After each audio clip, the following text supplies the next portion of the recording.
Hello, and welcome to the Step Stories podcast. I'm your host, Robin Breuner, and today I have a very inspiring guest whose name is Greg Eskridge, whose story I'm delighted to share. So, hi, Greg. Hello, how you doing, Robin?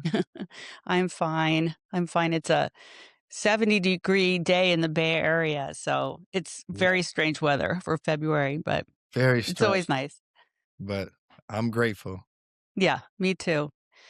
Well, thank you for being on the podcast. And we were just talking a little bit about before the show started about what he's doing, and we're going to get to that. But I met you through a mutual associate friend of ours named Diane Kahn, who I interviewed on the show recently, a few podcasts ago. And she recommended you as somebody great to talk to about this subject.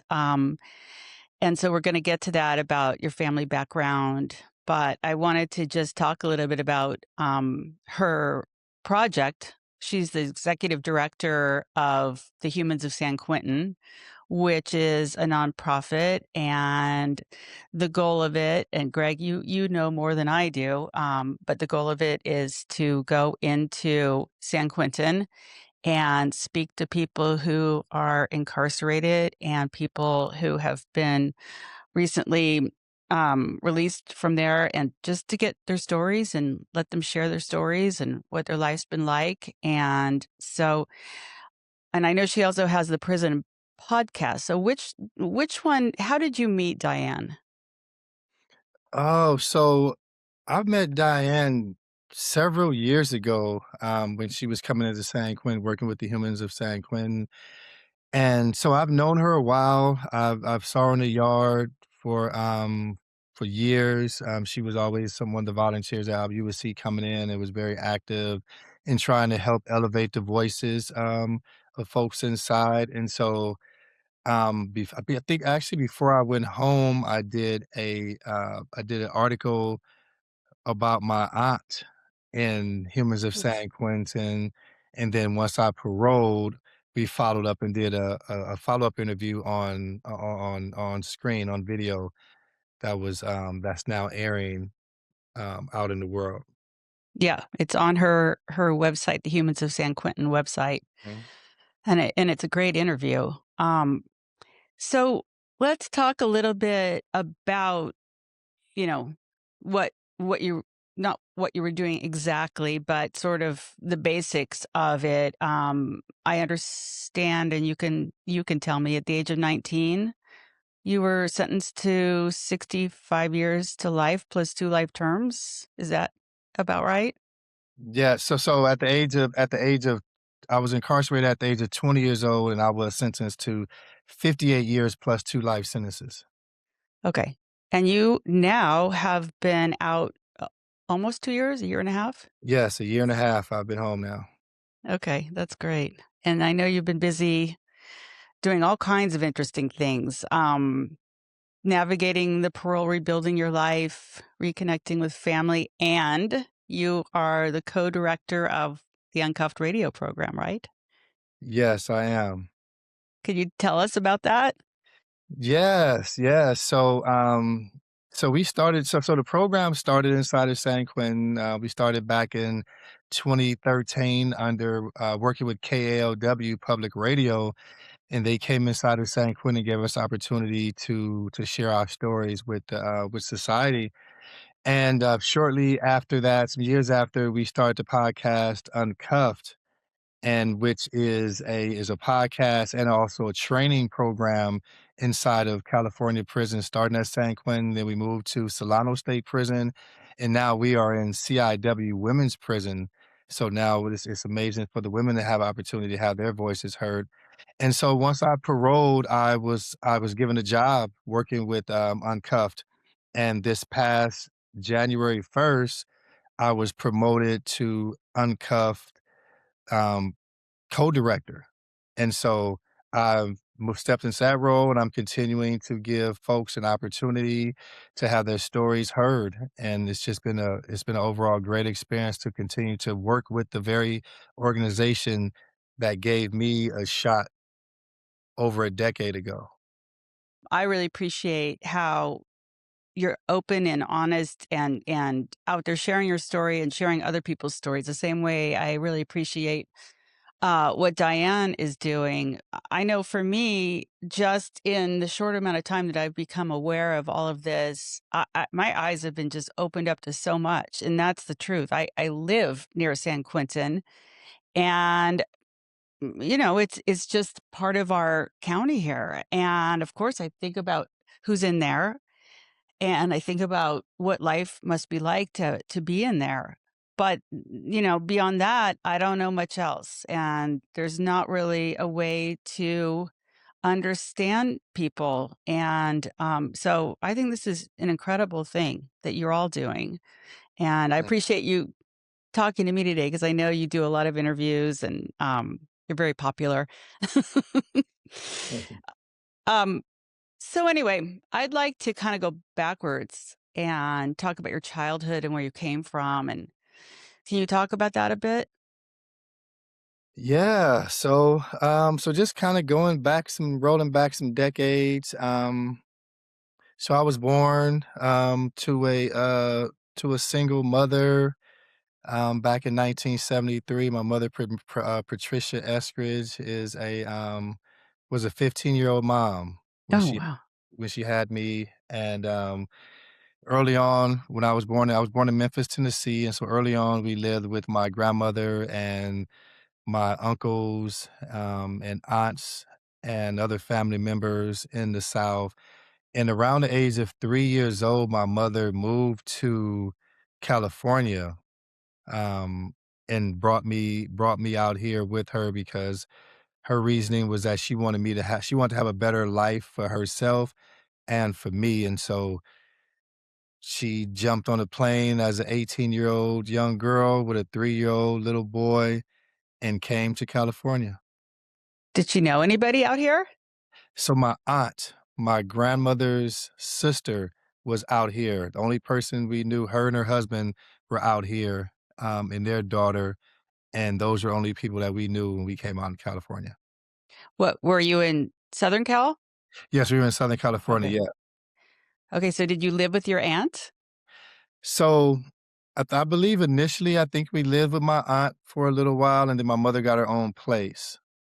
Okay. Gosh, Mm. 15 years old to take off and do that with a child. That's amazing. Mhm. And okay. So then what happened?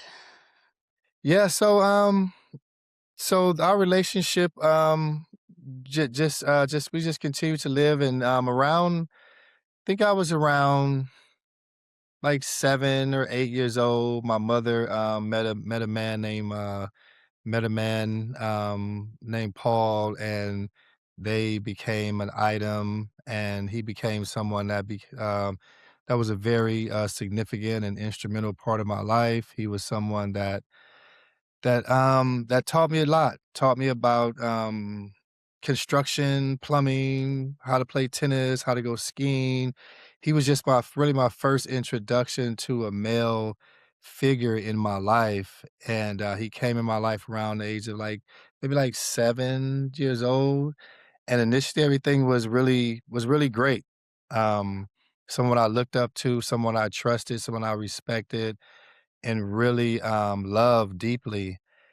And, like I say, for the first few years, everything went great, but shortly after, things started to change, and he became to get very physically violent, very emotionally violent, and very mentally violent, and the beatings just started to come, and they progressively got worse and worse, for a few years up until the time I was around 10 or 11 years old, and I actually got tired of those beatings and decided to run away from home.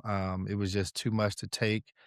There was a lot of emotional, abuse from my mother, a lot of neglect from her. Her and I never had a deep connection back then, and so I felt that she was allowing some of these things to happen to me, and it was just too much to bear, and I remember one time shortly after that, they ended up breaking up for whatever reason.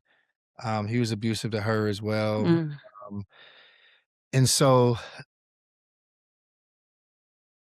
I remember one time my mother was getting ready to take me to his house so he could beat me, basically, and so I remember going downstairs and going to the garage and open up the garage door and just looking at the car and just thinking about what was getting ready to happen to me if I go to this house, go over to his house. And I just said, nah, that's it. And I ran away at 10 years old and went and I took my chances out into the world. Mm. 10 years old. That's really hard to even take in. Mhm. And you did you have any siblings? You had a sister, right? Is that Yes, my sister was very young. She was very young. She was a newborn when I left. Um, yeah, she was about maybe a year and a half, 2 years old when I left. mm. Do you know what happened to her? Did she also get abused?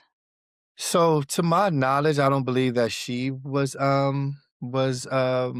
physically abused. I think her struggles came later on. Different things happened with her that I don't necessarily know. But I know when I was there, no, she was just a baby. Well, do you have any like you've had all this time to look back and think about that. Do you have any sense of what changed? Like why was he so wonderful and he was doing all these incredible things with you and then started abusing you? You know, I've had a lot of time to think about it, and I don't have a definitive answer to the why. I just understand, like, just throughout my own rehabilitation and knowing that there is always a why that things happen, not a justification, but there is a cause. And I just never knew the cause of why he began to abuse me the way he did. Yeah. Um, well, have you I mean, did you lose touch with him once you ran away? Did you ever hear from him again? So, interestingly enough, when I ran away from home, I was going in and out of foster homes and boy Mm. homes and just living with friends and just out surviving. And there was a time where I went and lived with him, um, like through the system. Like I would get arrested, and then the folks in the system would look for caretakers, and they would find him, and I would go, or my mother, I would go live with him, and then the beatings persist, and I would leave, run away again to get away from it again. I think the last time I lived with him when I was around 17, I lived with him for a short period of time. He had remarried, um, and things were just a little bit different. There wasn't any abuse. Obviously, I got a little older. I wasn't that little kid that was gonna, you were gonna just beat on anymore. But but then he up and took me back to my mother's house when I was 17. They were having their own issues surrounding child support and things like that. And so he just up in the middle of the night, like, hey, pack your stuff up, 11, 12 in the middle of the night, pack your stuff. I'm taking you to your mother's house. And took me to her house and things just progressively got worse after that. I think it's very interesting that the foster program, uh, or the boys' home, I don't know which would have sent you to your stepfather, the person you left from instead of your mother. That's really Mhm. strange. Do you have any remembrance of why that would have been? Seems like what Back then I was going back and forth. It was like I would go with my mother and then she would pass me off onto him. Mhm. Mm. Did your mother have your sister all that time? Yeah, she had her pretty much all of her life. Okay. Well, Did you find anywhere when you were in the foster system or in the boys' homes, did you ever feel safe in those places, or did you kind of encounter more abuse, neglect? Yeah, so I was in approximately maybe 15 to 20 plus foster homes throughout those years, and majority of them were I was being subject to the same abuse, same Mm, mistreatment, from the foster parents, and I would end up run away from there. I did have I say I had 2 foster parents that were very, very good to me, that were amazing, amazing families, and but it didn't last because you're only in those foster homes for a short period of time, and you'll stay in one place, and then they'll come and say, "Hey, we're gonna have to send you to another place," and I would normally just run away, like, running away really became my coping mechanism, like, that was how I dealt with all of my issues because I just didn't I'd rather take my chances on the street and instead of dealing with other foster homes or dealing with the juvenile system at all. and that to me also shed some light. I think that just hearing your story, I gotta guess there's a lot of people out there that have stories like yours that are running away from violence at home and, they don't know where to turn and it's heartbreaking. It's devastating, and, it was devastating for me growing up just to be in that state of being unhoused, the uncertainty, the insecurities, sleeping on abandoned benches and abandoned buildings and sleeping with friends on couches and, broken down cars, scrapping for every little bit of morsel of food I can find. Trying to just, stealing just to eat, stealing jackets, stealing socks and shoes and clothes just for shelter, and And things you're like a child. I'm a child doing Mm. all of things. Well, just also wondering, did it ever occur to you to try to go back to your aunt? Was she good to you? Your mother's aunt? Yeah, so all of those other folks in my life were amazing people. All my aunts and uncles and family members that new family members that, I acquired, through my sister's, father's side of the family, and just list my mother's sisters, all of them were amazing people, but at that time, I didn't know who I can trust Mm. because I felt that all the adults were against me, and when you're young, the adults pretty much control the narratives. And children are just gonna be subjected to however they're gonna be treated, and so I just thought everyone was against me, and I was afraid to ever go back home, and so I figured if I went to one of my aunts, all they would do is just in turn say, "Hey, we're gonna take you back home." Mhm. And Yeah. I didn't find out years later and that would not have been the case, I found out years later, like, through the podcasting and through sharing my story, one of my uncles and my family, they actually had a big family meeting surrounding my circumstances, and basically one of my uncles said that he wished he woulda known, like, he woulda took me in. He's one Mm. of my favorite uncles, but when you're young, full of fear, full of resentments and anger, I'm afraid of all adults. Mhm. Uh I know he's not your stepfather, you call him your sister's father, um, that you were close to some of the people in his family. Yes, they were totally different, people in my life, his brothers, his sisters, they were total opposite of him.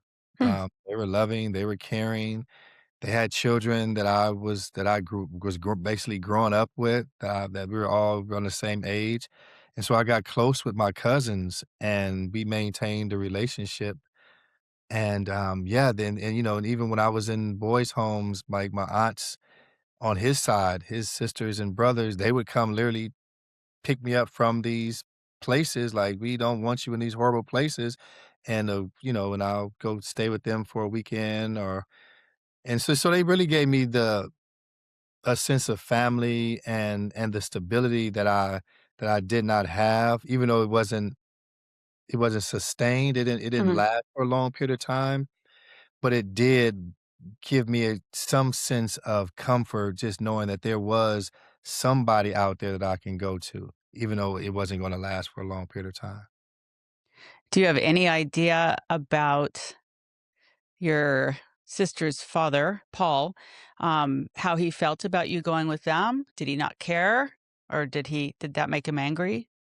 I don't know. I don't know how he felt, and I don't think a lot of times he even knew that I was with them because you gotta figure at this time I was in boys' homes, Mhm. so I was not seeing him often anyway. I Mm. mean, I just kinda, like, lost contact with him, and so but I would find my cousins, and they would know where I was. Like, for example, I was in a boys' home that was that was near in close proximity to where one of my aunts lived, and so me and my cousins, we may stayed in contact, and I would go visit them because they were, like, right down the street from one of the boys' homes.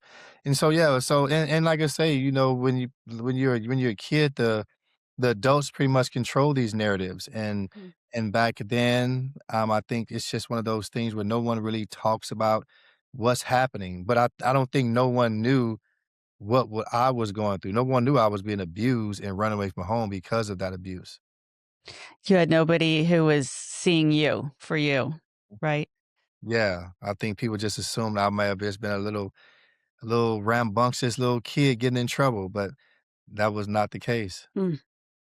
So, speaking of that, as you got older, I know you told me you had a lot of anger and rage built up, which is completely understandable, and that's where the everything happened, and you had the crime, and so can you talk about that? What happened?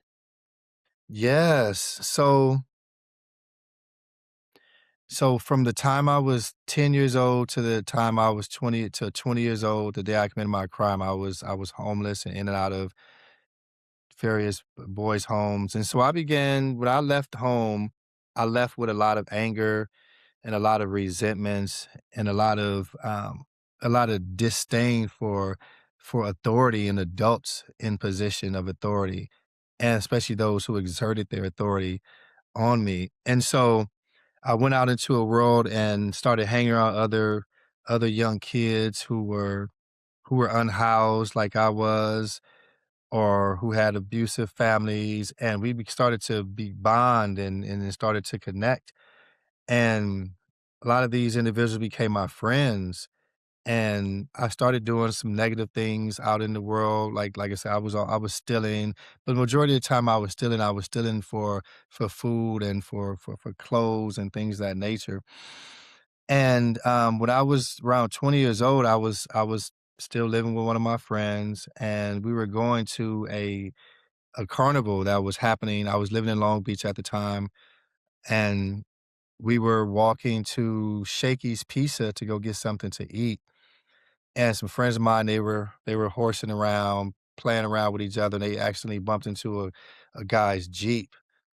And we kept walking, the alarm went off, we kept walking, and the guy comes out and confronts us about his Jeep, and we apologized for setting off his alarm. And we kept walking. And as before we got around the corner, I heard one of my friends say, "Here come those guys, and here comes that Jeep." And we were walking around, and he runs back, and I didn't know where he was going at the time. And so we continue to walk, and we get into Shakey's parking lot, and that same Jeep pulls up and cuts us off at the door. And this time, about 10 individuals jump out of the Jeep. 8 to 10 people jump out of the Jeep or so. And it was just a few of us and some of our girlfriends at the time, and friends of the neighbor in the community. And once again, they started to confront us about the Jeep, trying to break into the Jeep, and we continued to plead our, case and say, "Hey, it was an accident, we're sorry." And so, out of nowhere, one of the individuals in the crowd sucker punched one of my friends, and he fell on the ground, and then they just started to attack us. and, they were beating us up, beating the girls up. Everyone was just pretty much getting beat up really bad, and I hear all of a sudden, I hear a gunshot, Mm, fire in the air, or I hear a gunshot, and I look and see it's one of my friend who actually had went back to his uncle's house and actually retrieved a gun, and I saw the crowd, like, some people, like, stop, and then I see some but people still over here fighting, and I run to my friend and grab the gun from him, and I run and grab the gun from him, and I see a guy starting to see someone trying to jump into a Jeep, and I shot at him through the Jeep, and he falls out of the Jeep and continues to run over, and I saw another individual by the door of Shakey's, and he runs inside of Shakey's, and I chase after him, and I fired a gun at him, and it shatters the glass and hits him on the side, and this we run out of Shakey's, we grab all our friends, and we run back around down the street the same direction we came, and I saw another individual that was in the crowd that was jumping us, and I ended up ran up to him and ended up hitting him in the head with the gun, and we all jumped in the car once we got to the house and went to my friend's house, and so, just thinking about that situation and being back in that mind state and just being so riddled with anger, with resentment, with fear, like just all the years of just being bullied, the abuse at home, coming out into the community, the abuse, the embarrassment, the low self-esteem, and just all these things that were just happening to me. And literally seeing my friend shoot that gun and just seeing the power that that gun represented, seeing the fear being instilled in these individuals when they saw the gun, it just was a sense of power that I've never had in my life. And when I grabbed that gun, that was actually the first time I ever shot a gun in my life. And just to feel people afraid of me for once, because I was always the one that was afraid of other people mm, and being bullied and being abused. And so that gun really represented for me a sense of power, like I say, that I never had, and it also represented a way for me to get some revenge and to to show my anger to all the people who have ever hurted me ever in my life. mm, So it wasn't just about those individuals that jumped us that day. This was a culmination of all the past 10 years of my life of that abuse and feeling so helpless. And now I finally had the gun in my hand and I had the power now. I had the ability to make somebody else be afraid and to hurt somebody else. And and I look back on it and I really truly understand like what happened that day. Like I was just in a state of mind where I could not even control those feelings because I was so overwhelmed. And that moment was just it was just a spark. mm, It was almost as if that crime had occurred years ago. I was just waiting for that moment for it to actually happen. mm.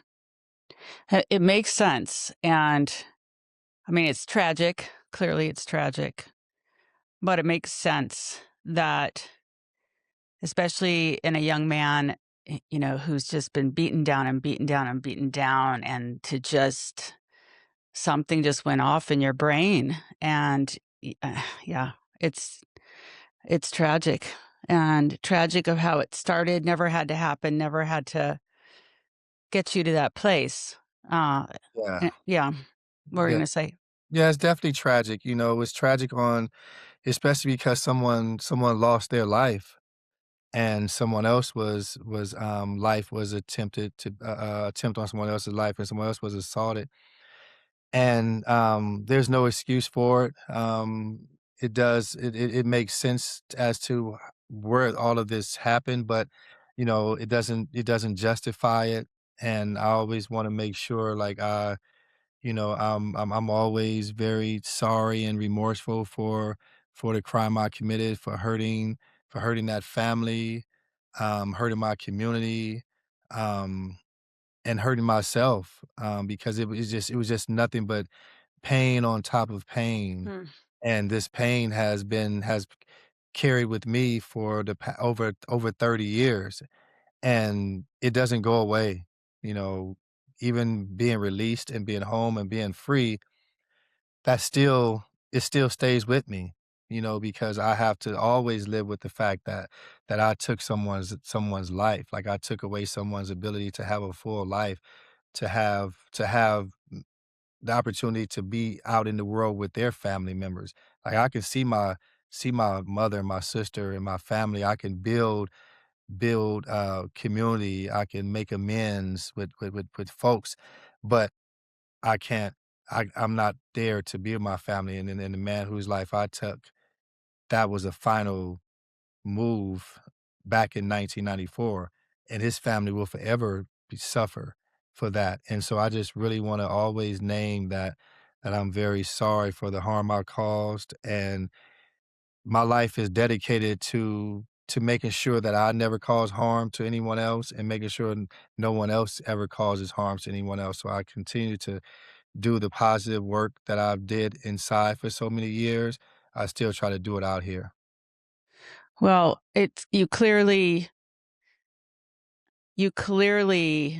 have gone to the depths of your heart and soul, and there's no question I can feel it, hear it, see it, the remorse for that, and also coming to a place of understanding, sounds like. And I'm curious, I know San Quentin now has become a rehabilitation facility now. Um, and I'm did you get a lot of rehabilitative help? Did you get therapy? Like, how did you work through all this? Because it's a tremendous weight to work through. Yeah, so all of those things. I've immersed myself in the rehabilitative process that's offered inside of California prison systems. And I got in and I started doing the necessary work. I started to learn about accountability. I learned about remorse. I learned about insight into understanding why you commit crimes in the first place, understand about forgiveness. And so I just dove into those curriculums and really took it to heart. And my change was not about trying to go to the parole board because my parole board hearing was not until 2048. That's what I wasn't gonna initially gonna go to the parole board until I was about 74 years old. And laws changed and I was given 1170 recall of sentence. I was actually given a exceptional conduct from the Department of Corrections because they recognized the rehabilitative measures I was taking inside of prison, and I was recommended for a recall of sentence to have a second look and to be given a second chance. And so I was doing the work because I knew that there were things missing in my life, and I want to understand why I committed that crime. I want to understand where all the anger came from and doing the work, it's deep, hard work, but it's necessary work. This work that we do inside of prison is totally necessary. And I went to the parole board, and the parole board saw the change in me. And they decided to give me a second chance at life because they saw that I was accountable, I had grown, and I was showing remorse and insight into the crime that I committed. Well, I'm glad. I'm glad for you in every way. Um, I want to also, before we wrap things up, I want to talk a little bit back to just the subject of how parents and step parents how their actions can affect someone as a kid.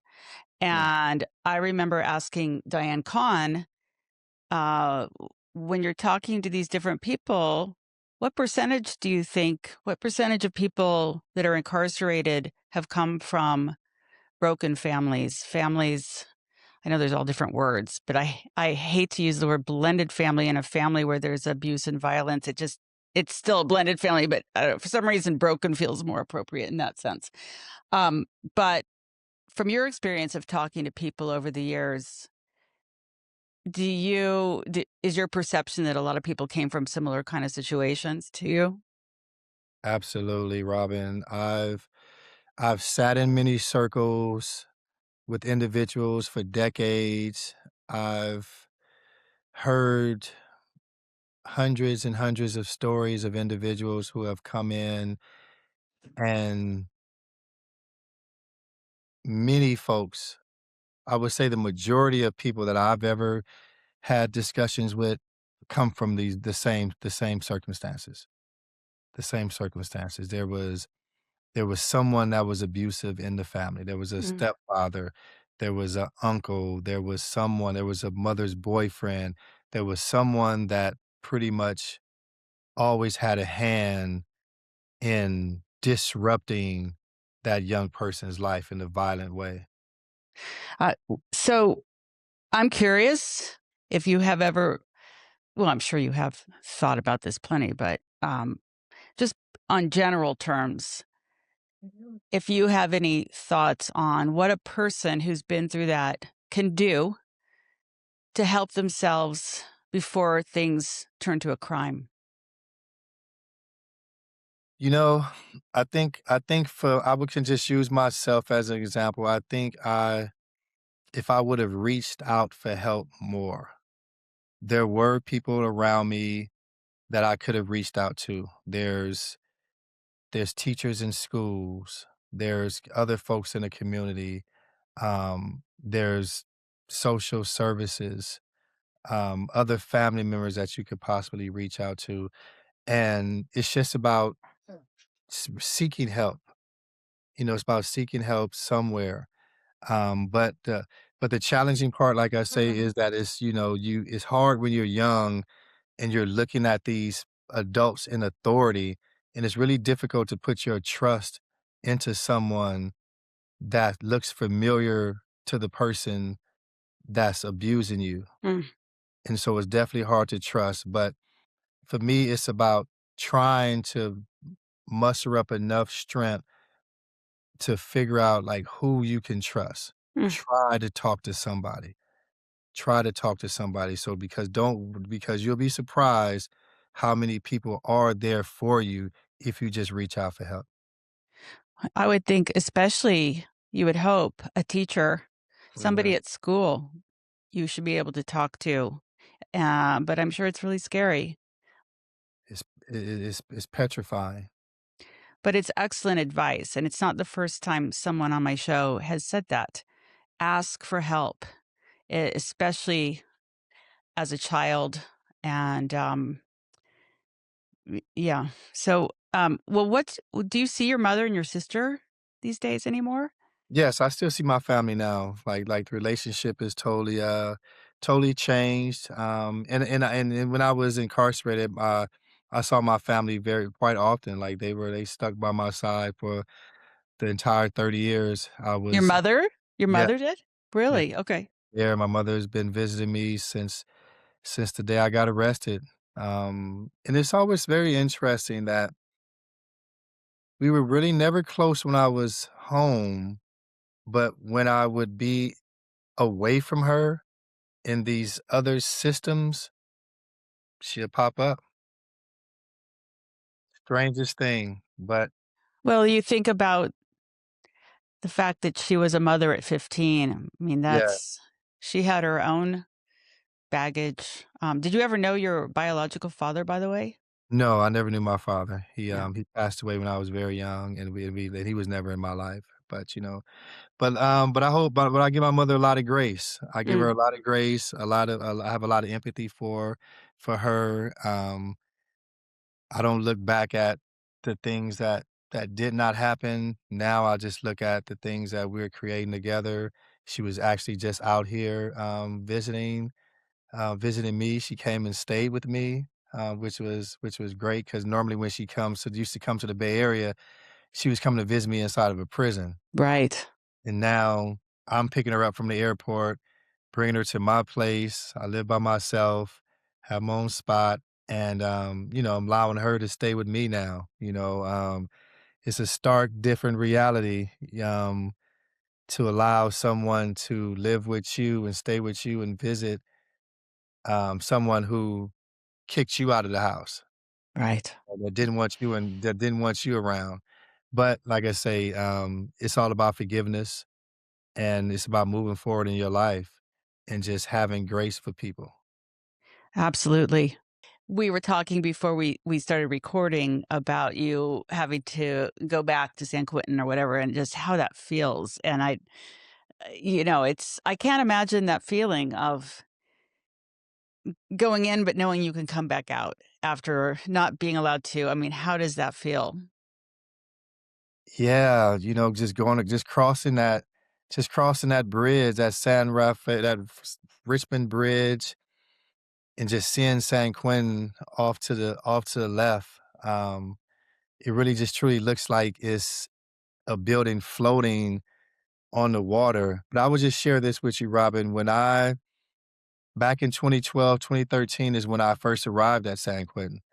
And I remember taking that drive on that bus and just looking at the prison and just wondering like, wow, like look at how this place of isolation, this horrible building, this structure is surrounded by so much beauty. Mhm.